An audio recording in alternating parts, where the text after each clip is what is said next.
Hey, and welcome to Matt and Jess TV. I am Matt And Roast. I'm Jessica Bun Bun. We are here with our Ted Lasso Season Mhm. 4, Episode 4 reaction and review. Who else just smiled at the start of this episode? It's our old guy, Trent Krim, formerly of the Independent. And look at that luscious hair. Just like nostalgia alone, this episode got me like right from the get-go. Okay, I've got my hard hat on for Okay. this one because while I at first was like, oh, it's Trent, it's so nice to see him. As the episode went on, I was like, we don't need Trent in this episode at all. Like, he's sort of giving this narrative about what the show's already showing me with the soccer team, with the girls not getting along, being in cliques, how we got to the end of all this, and all of his background of sort of narration about what's going on with cliques and whatever. I was like, I don't need this. This is kind of taking away from what I have going on. You guys wanted to find a way to bring Trent in, Yes. but this wasn't it for me. I think that they could have brought him in another way, but to me, this Trent stuff was the weakest part of this episode.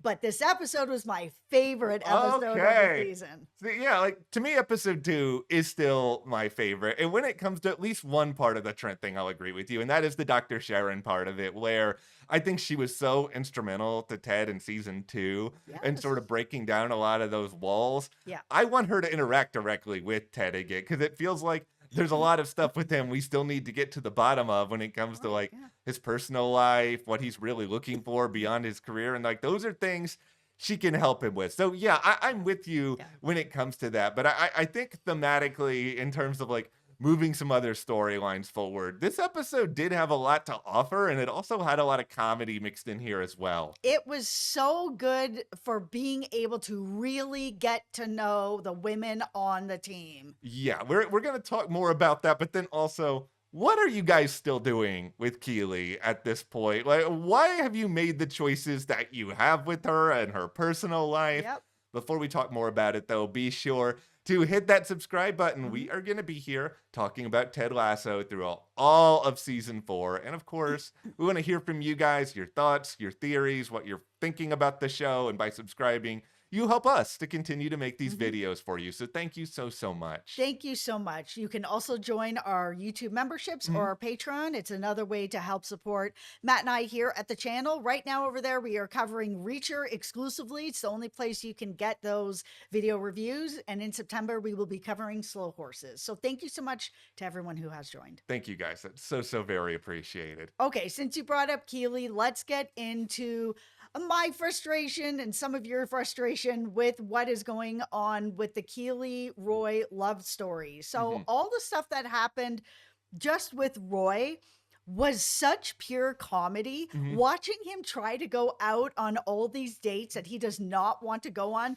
back to back to back to back dates, to be like, I'm just, Keely wants me to go on all these dates. Let's just knock them all out so I can get to what I actually want, which is to get back together with Keely. It has been 3 years. When can I have this conversation where we can get back together? Like, how much time do you need? And I think that's where we get to my frustration of, why do we need this time at all? So here's my hard hat. I just don't feel like she's interested in him. If she was interested in him, 3 years not being together because she doesn't want to be put up on a pedestal, there isn't enough here. It feels like she just doesn't want to be with him. The minute that she's kind of pushing him to be like, oh, how many dates have you been on? Well, none. Well, why? Because I want to be with you. Mhm. It is as simple as, I'm not interested in other women. I'm interested in you. Pushing him to go out and establish other relationships is pushing him to hurt somebody else. So let's say he goes out with this doctor, which seems where they're going to be pushing this. Yeah. He goes out with this doctor. He starts to build a relationship with her. He really starts to like her. And then Keely's like, oh, okay, now I see him with somebody else. Okay, he's actually done what I asked. Okay, I'm ready. Now Roy is just going to like cut this doctor off and hurt her feelings because Keely is ready now. Because that's where it feels like it's going, because that's what Keely's pushing. Go out with other people and build other relationships so that you can come back to me. I don't understand it. I don't like it. It feels to me like Keely just doesn't want to be with them.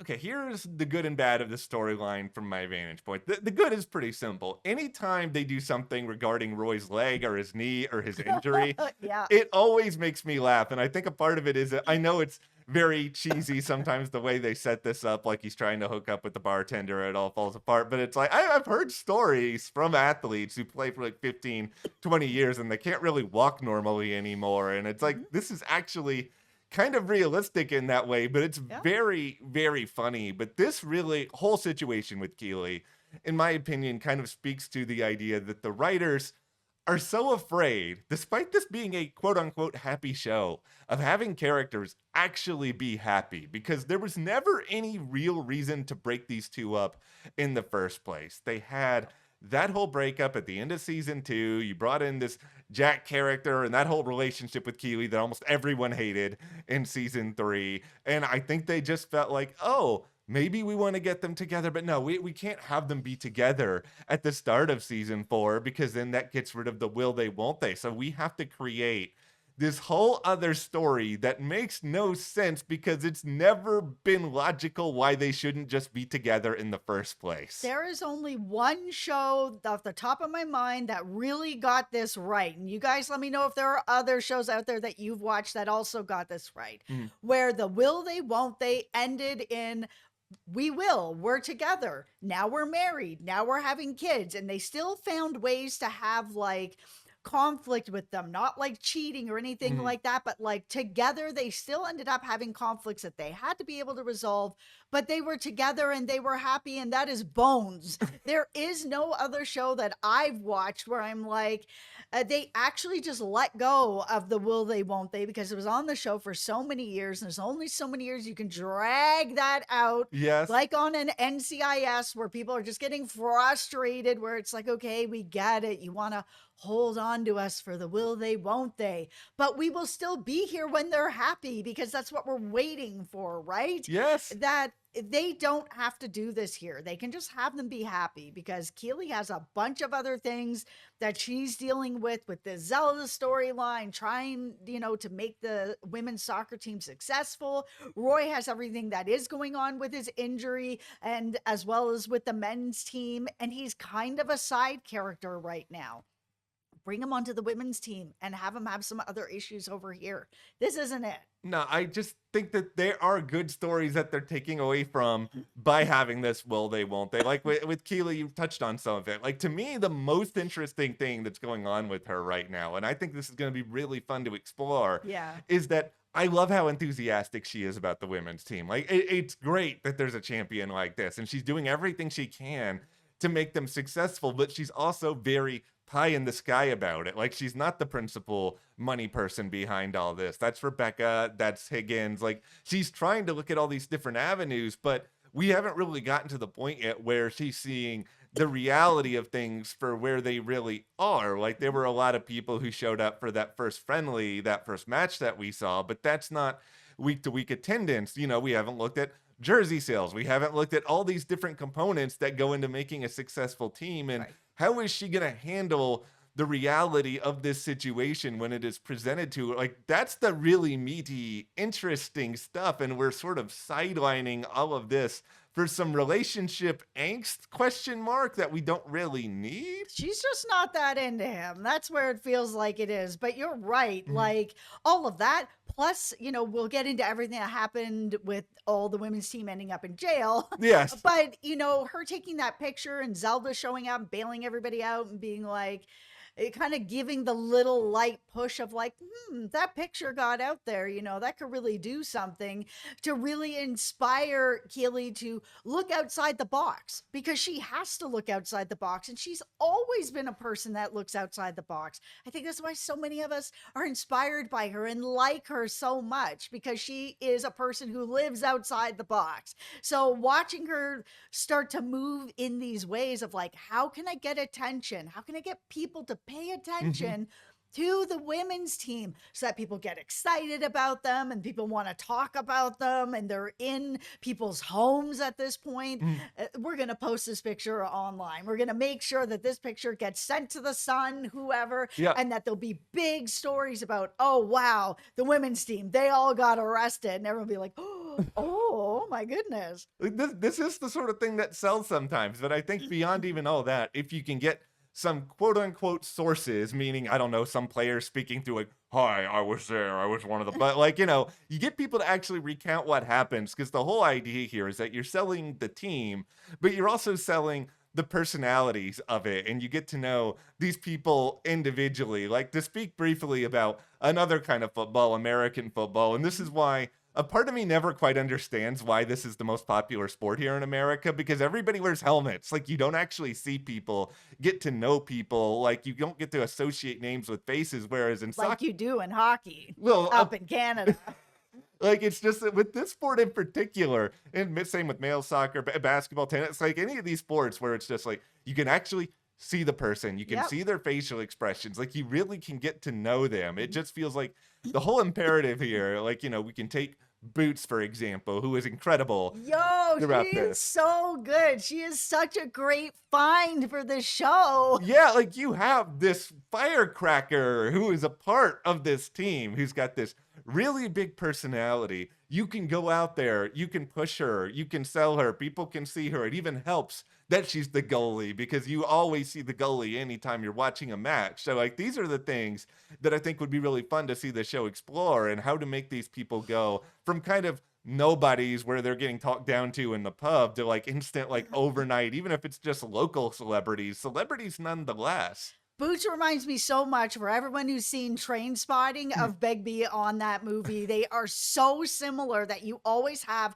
that one firecracker that is on the team that's like, is it time to fight? Let's have a fight. Yeah, and I also just think at first it felt like trivia night was just sort of like a eye roll. Oh, here we go, another like classic team building exercise. But the more I thought about it, because it's, for me, I love trivia. So the idea, Yeah, you do. my options are, I have to go practice and exert myself physically, or go sit down in a pub and do trivia night. Like, the second one is not a punishment, but I feel like for these people who are not used to being in this environment where they have to socialize with each other, they have And to work be, together. yeah, work together, they have to get into some different groups. Like, it actually was pretty brilliant. And like, you do hear about real life teams doing bonding things where they'll go and see a movie together, but I hadn't heard it like this, where you all have to actually work together to solve a problem. Yeah, and I think that that's the way to actually do these right.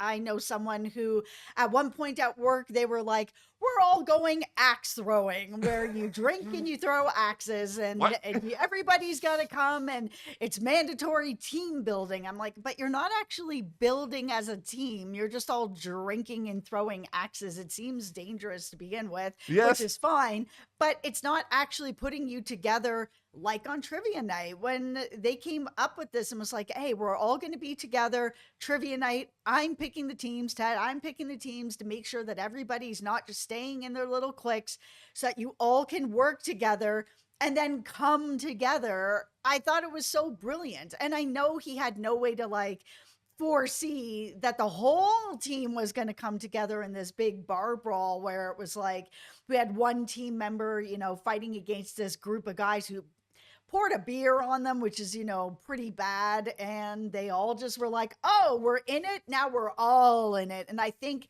while the trivia brought them together, Yeah. that bar fight solidified it for them, that they are like, if one of us gets hurt, we're all in it. And they were able to find a common enemy. And like, I think that's really important. And like, this is the part of it you can't really foresee, is that everything is going to go down this way. But if you can find someone who everyone can rally against, like, isn't this a perfect parallel in that way for sports, where you're playing this other team? You should be able to rally against this other team, but realize in order to successfully defeat them, much like they did in this bar brawl, you all have to be in here together, actually making it happen. We're going to see those guys again. I guarantee they're going to be at the game. Like, maybe not the next game, but they are going to end up showing up at the game, and they're going to turn around. This is Ted Lasso. Yeah, there's nothing this show loves more than the full circle moment. Like, I mean, think about like the guy on the airplane and like the start of season 1, and then like the end of season. Like, they do this stuff like better than almost anyone out there. Okay, talking about the full circle, we have to talk about the whole Beard and Jane of it Yes. all. Like, I legit, you guys saw our past episodes probably, where I was talking about the fact I was so happy that this Jane thing is just like out the window. Mhm. You know, Beard was really upset about it, but then he's got back together with Ted and now he's happy, he's healthy. Clearly, he hasn't dealt with all of his Jane stuff, and sometimes that happens in life, and Mhm. that's okay. Not everything has to be tied up with a bow. Sometimes you have a really bad relationship that ends badly and you find a way to be able to move on, and there is no conclusion, because that's actually how life works. And I really like that they had done that with this character until we're in trivia night and here's a poster. She looks like she's doing some sort of documentary or something, and now Beard is down the hole and now I am down the hole because we're gonna have to hear about Jane. Yeah, it's one of these situations where we don't know the timeline of everything in the years between the end of season 3 and where we are now. But at the same point, I want him to move forward. Like, I want him Me to be too. happy. I want him to get some new creative energy. And, like, this is the thing. Like, Brendan Hunt's a co creator on this show. Like, you can control the storylines to some extent for your character, right? It's Yes. like, I will say this. If you do want to get Dr. Sharon back onto the show, can you have him talk? Have her talk to Beard. Like, Beard clearly needs something. He needs to get to the other side of this and actually manage this. And if the whole purpose of season 4 is, you know what? We felt like there are more stories to tell, and we kind of need to undo some of the things that people didn't like about season 3. This is a pretty big one to undo, because I don't know that many people who were cheering for the idea of Beard and Jane getting married at Stonehenge. No, I feel like a lot of the fan base was not a fan of the Beard and Jane storyline. For some reason, they're bringing it back. A lot of people were not a fan of what was happening with Keeley and Roy, and, you know, yeah, the Jack thing, all that. It was Mm. just like that. And now they're bringing it back in a way that's kind of the same, except now it's like, oh, well, I'm not with anybody but Roy. You need to go date people Mhm. and you need to get into relationships with people before I'll consider being with you. It's like, it's to me really out of character that Keeley would Mm. want somebody else to get hurt. And this is where we are coming out of episode 4, which is very interesting because I think the humor on this show and in this season, they're getting a lot of that right. Yes. They just need to improve some of the story choices for these characters, and hopefully we'll get there within the next couple of episodes. I will say I also really liked what was going on with Keeley and Rebecca, where Rebecca, yeah, you know, Keeley's very pie in the sky and she wants to do everything. And Rebecca's the person who's like, I need to pull you back. You know, we can't be naive. But Yeah. that's not really what I think she was trying to say. I think she was basically trying to say, we don't have unlimited money. Mhm. So let's get creative with some things. It was so nice to see Keeley put out this whole like picnic in the stands to be like, you know, I'm just really excited about this. You know, my friendship with you means a lot and my work with you means a lot. I am going to continue to think outside the box. It's basically why you are working with me, Yes. because you are the money person and you're crunching the numbers, but I am the creative on this to make sure that your money comes in. Yeah, I love this stuff for Keeley. I'm worried about her if and when things come crashing down, but like she is creative. Hopefully she finds a way Yep. to recover. Yeah. That is where we are coming out of this episode. Let us know, what do you think about the way they're handling Keeley and Roy? And how do you think this team is going to be promoted? Share your thoughts, your theories. Hit that subscribe button. Mhm. Thank you guys so much for your Thank support. you. We will see you here next time.